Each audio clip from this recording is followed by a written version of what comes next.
आज मैं आप लोगों को इंतहाई आसान तरीन स्टेप्स के साथ प्लम केक या आप क्रिसमस केक कह लें, इसकी रेसिपी देने लगी हूँ। तो आप लोगों ने इस रेसिपी को मिस नहीं करना है और ज़रूर इसको जो है सेव कर लेना है, शेयर भी करना है। तो चलते हैं रेसिपी की जानिब। अस्सलाम वालेकुम, welcome to my YouTube channel kitchen with Sam. तो सबसे पहले हम इंग्रेडिएंट देख लेते हैं। तो यहाँ पे मैंने 2 अदद जो है वो माल्टे ले लिए थे, दरमियाने साइज़ के थे, बड़ा हो तो आप 1 ले लें।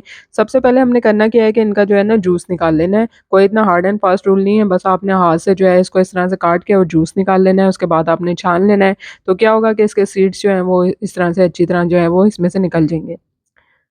तो पहला स्टेप तो आपने ये कर लिया कि इसका जो है माल्टे का जूस निकाल के आपने एक साइड पे रख देना है और इसको मैंने छान भी लिया था। अब आपने क्या करना है कि ये जो कुछ है ना, मैंने ड्राई फ्रूट्स लिए हैं, खुबानी ली है 2 से 3 टेबलस्पून जो बगैर सीड की होती है वो डाल देनी है इसमें।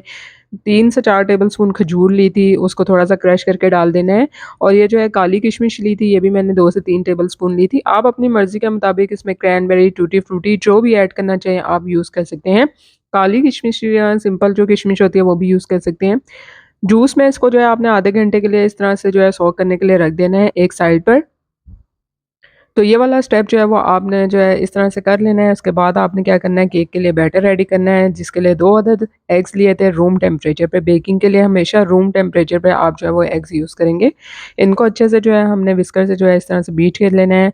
तो यहाँ पे ना तो आपको इलेक्ट्रिक बीटर की ज़रूरत है, ना ही आपको कोई ऐसी मेहनत करने की ज़रूरत है कि आपके पास जो चीज़ अवेलेबल ना हो। सारी चीज़ें आपके घर में ईज़िली अवेलेबल होती हैं। यहाँ पे मैंने 2/3 कप जो है वो इसमें शक्कर डाल दी है, ब्राउन शुगर। यानी कि 1/3 कप जो है वो हमने 2 दफ़ा इसमें रिपीट करना है। अच्छे से इसको जो है हमने मिक्स कर लेना है।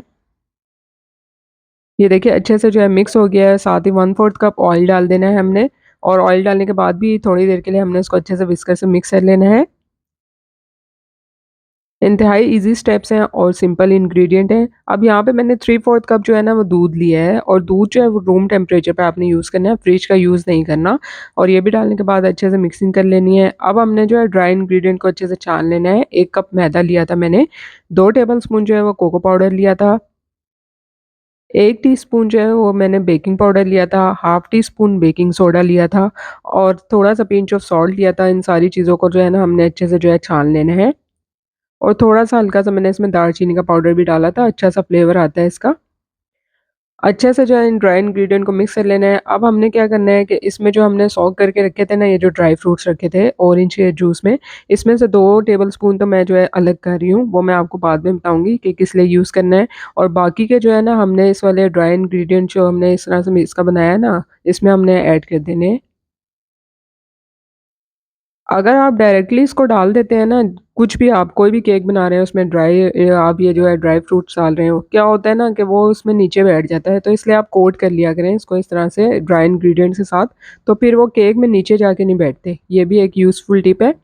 अब यहाँ पे थोड़े से जो है मैंने बादाम भी जो है वो डाल दिए थे इसमें, कटे हुए बादाम। आप जो है वो इसकी जगह पे पिस्ता भी यूज़ कर सकते हैं, अखरोट यूज़ कर सकते हैं, आप लोगों की अपनी चॉइस के ऊपर है। अब ये थोड़ा-थोड़ा करके ना 2 पोर्शन्स में मैंने जो है इसको जो बैटर बनाया था ना एग वाला, उसमें मिक्स करते जाना है साथ-साथ। सिंपल व्हिस्कर से हमने जो है इसको मिक्स कर लेना है। आपके साथ मैं हर रेसिपी वो शेयर करती हूँ जो कि ईज़ी हो और उसको फ़ॉलो करना भी बहुत आसान हो और उसमें ऐसी चीज़ें ना जाएँ जो आप लोगों के पास जो है वो ईज़िली अवेलेबल ना हो। तो इस तरह से सारा जो है वो ड्राई इंग्रीडिएंट्स का जो था मैंने इसमें ऐड कर दिया था, अच्छे से इसकी मिक्सिंग करनी है।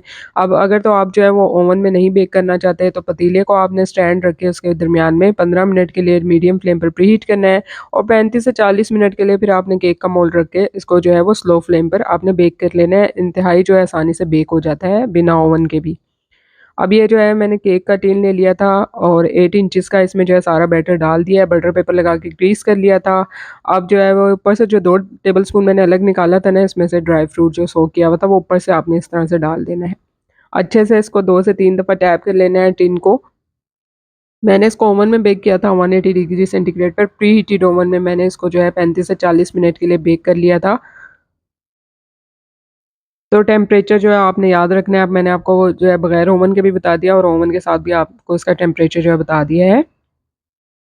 और बार-बार जो है ना ओवन या पतीला जिसमें भी बना रहे हो उसको खोला मत करें, इस तरह से केक जो है ना आपका अच्छे से फूलता नहीं है। तो उसको जो है आप बार-बार इस तरह चेक करने के लिए जो है खोला ना करें। तो ये देखिए यहाँ पे जो है प्लम केक जो है ईज़िली रेडी हो गया है, अच्छे से बेक हो गया था, बहुत ही ज़्यादा सॉफ्ट और मॉइस्ट बना है। आप जो है वो विदाउट एग्स भी बना सकते हैं इसको, अगर आप एग्स इसमें शामिल नहीं करना चाहते, आप लोगों की अपनी चॉइस के ऊपर है। उम्मीद करती हूँ कि आपको आज की ये प्लम केक की रेसिपी जो है पसंद आएगी। रेसिपी पसंद आई है, लाइक और शेयर करना बनता है, साथ-साथ चैनल को सब्सक्राइब कीजिए। इंतहाई आसान सी रेसिपी आप लोगों के साथ शेयर की है। आगे जो इवेंट आ रहा है ना क्रिसमस का, उसमें बेकरी में ये बहुत महँगा मिलता है, घर में बनाइए, अपने प्यारों के साथ जो है वो इसको खाइए और एन्जॉय कीजिए। जल्दी मिलूँगी आप लोगों से नई और मज़ेदार रेसिपी के साथ। अल्लाह हाफ़िज़।